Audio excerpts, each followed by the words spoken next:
Ferreira Duarte lutou contra as adversidades de uma natureza desconhecida, mas conseguiu conquistar suas próprias terras com o trabalho. Bem, a vida no Marmelos era muito difícil. Marmelos é um rio muito bonito, de águas transparentes, mas é um rio também de muitas cachoeiras. A maior parte dele é navegável, mas uma outra grande parte não é, e é perigosa. E naquela época, além desses perigos, existiam também os índios arredios. A vida ali era muito difícil, apesar de existirem muitos campos para se plantar, era um local muito distante, então a agricultura era muito difícil de ser praticada. Então o meu avô, ele sofreu muitas dificuldades nos primeiros anos em que ele trabalhou e que ele formou família ali num lugar chamado Palmeira. Ele casou com Lídia Esteves Duarte e ficou ali na Palmeira, teve muitos filhos ali com ela, mas passou muita dificuldade. Que nós passamos a adolescência toda na Bela Vista. O lugar era também muito bom, mas nós estacionamos ali, né? Todas as pessoas que iam lá, os amigos do papai, o doutor Elisiário, principalmente, que era o juiz de direito de Manicoré naquela época, ele dizia: seu Duarte, é um crime o senhor manter essas meninas aqui.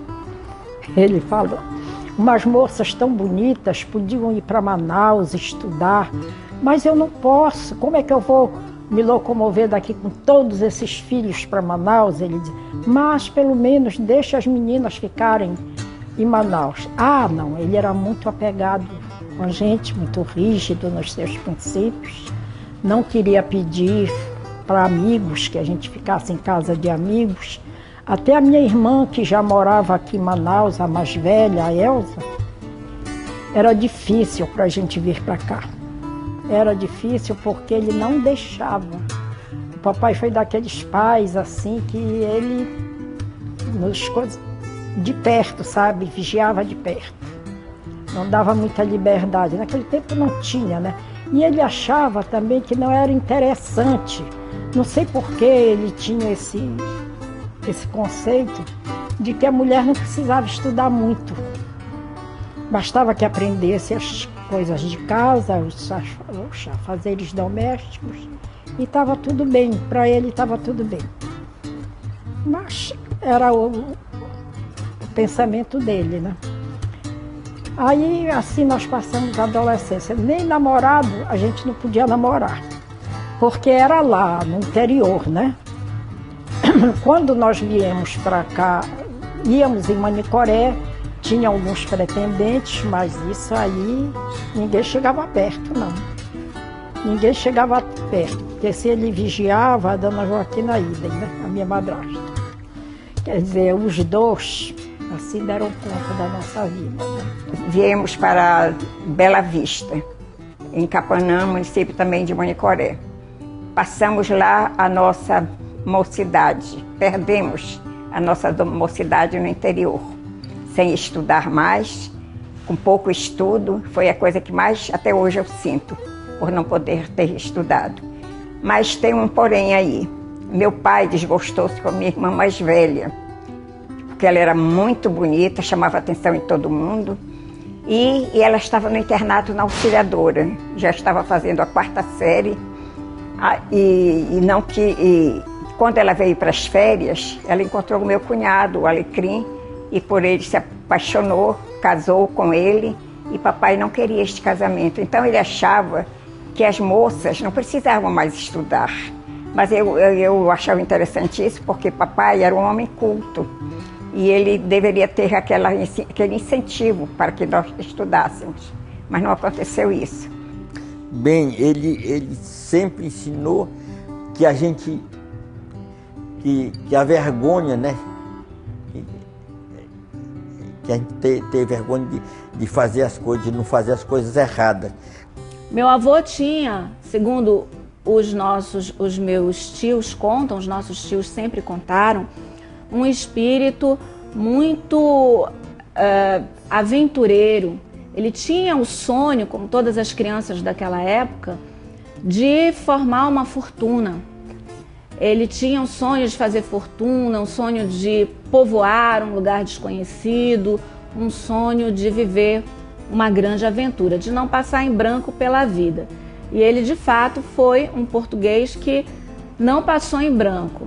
Veja que ele poderia ter ficado no Rio de Janeiro, ter se tornado um comerciante, ter se tornado um padeiro, ter se tornado um dono de uma loja de vestuário. Aliás, ele sempre dizia isso, segundo minha mãe conta, né? Que se você quiser ser comerciante, ele dizia, seja comerciante de roupa ou seja comerciante de comida, porque você não vê ninguém passando fome na rua e nem andando pelado. Então que você seja um comerciante assim. Mas ele queria algo mais. Ele queria o desconhecido. Ele queria alcançar uma outra posição, marcar o nome dele na história. E por isso ele resolveu vir para a região norte, para terras desconhecidas, se uniu a esses companheiros e eles vieram. Seu primeiro porto seguro de chegada foi o Rio de Janeiro, em 1910. Tinha apenas 13 anos de idade, acompanhado pelo pai, Joaquim Duarte, que foi trabalhar na Light. 3 anos depois, o pai resolveu retornar a Portugal. E ele, seu filho, resolve ficar no Brasil. Em 1914, vai para o Maranhão, interessado em prosperar e desbravar terras desconhecidas. Trabalhando em um armazém, fica indignado com o roubo na quantidade de alimento vendido à população pobre. Assim, acaba apaixonando-se pela filha do dono do armazém, mas é obrigado a deixar o Maranhão quando a família da moça descobre o romance. Chega a Manaus em 1916 e vai para o rio Mirari, no Madeira, e passa a trabalhar como auxiliar de barracão nas terras do coronel Antônio Francisco Monteiro. Finalmente, com alguns companheiros, inicia a descoberta do rio Marmelos, afluente do rio Madeira. Por mais de 20 anos, trabalhou no rio Marmelos, na extração do látex. Com a queda da borracha, acabou por encerrar seus negócios, transferindo para a margem do rio Madeira, no seringal Santa Helena. O desbravador José Ferreira Duarte sempre procurou diversificar seus negócios, tendo sido proprietário de vários seringais, que ainda hoje pertencem à família. Sua maior contribuição para o Amazonas foi ter desbravado terras e rios, trabalhando como pacificador dos indígenas daquela região e disseminando o comércio que sempre foi sua paixão. José Ferreira Duarte era católico de nascimento, mas um estudioso da doutrina espírita. Em Manaus, frequentou os estudos da Fundação Allan Kardec. Gostava de história mundial e da música portuguesa. Escreveu uma das mais belas histórias de um imigrante português. Chegamos ao final de mais um programa Documentos da Amazônia. Hoje, contamos a história de José Ferreira Duarte, o desbravador do Amazonas. Você pode continuar conosco através das redes sociais. Obrigado pela tua audiência e pela tua companhia. Na próxima semana, uma nova história para você. Até lá!